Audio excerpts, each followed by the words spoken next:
Hey, everybody, this is Eric Waldrop with Your Next Step Leadership Coaching. And thank you for joining me for part one of how to have a tough conversation.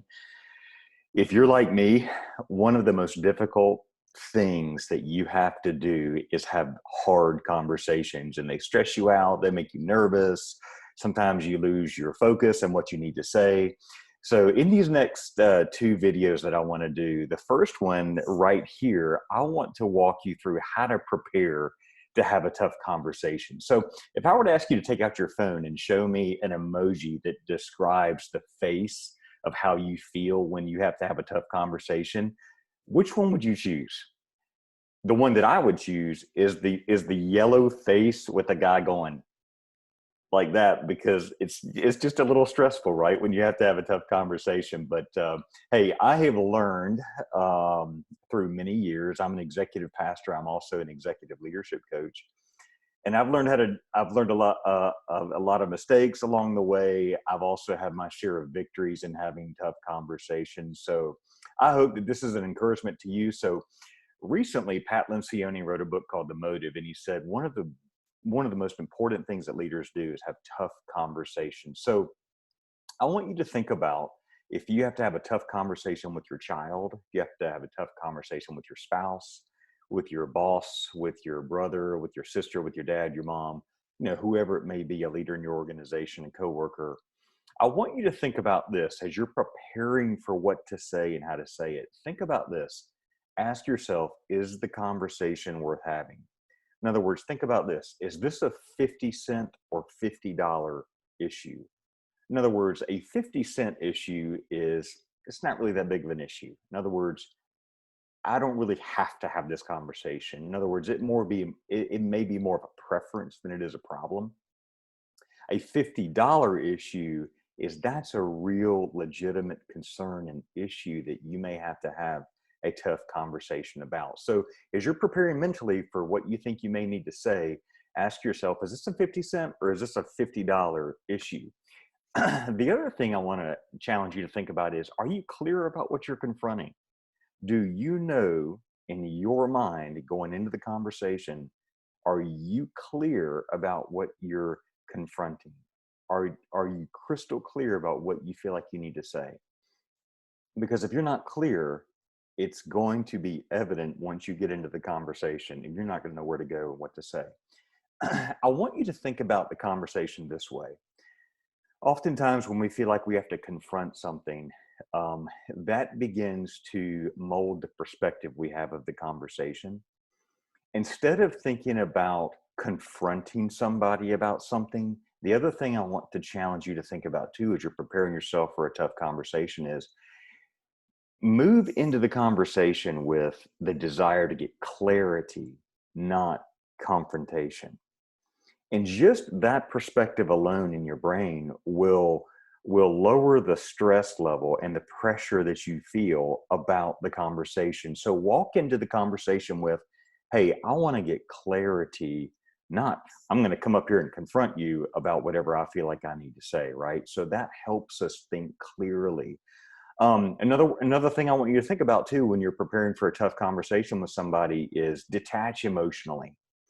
And people that detach emotionally in conversations generally um, think more logically during the conversation. You guys have heard of the amygdala hijack before.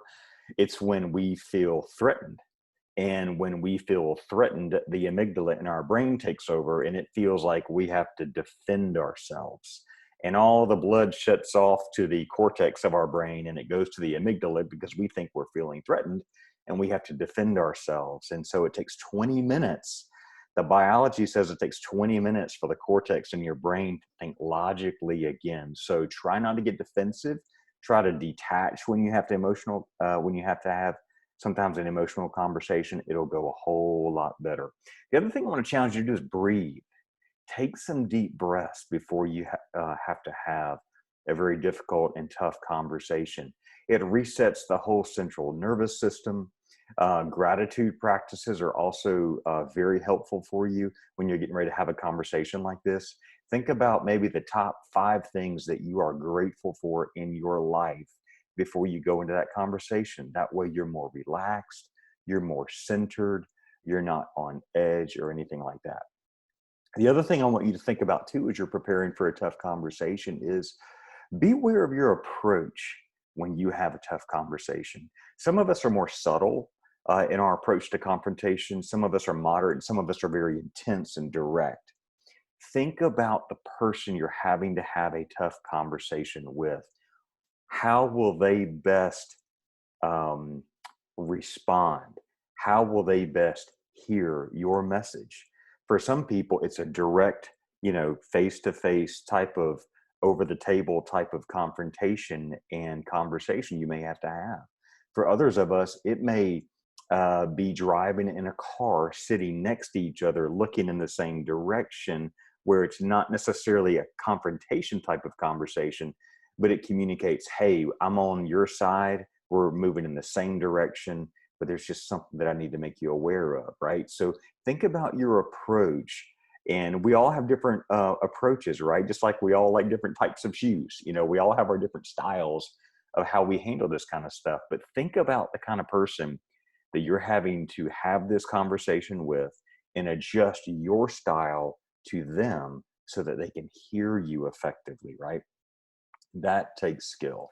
I also want to challenge you first as you are preparing for the conversation. Think about how to validate that person first.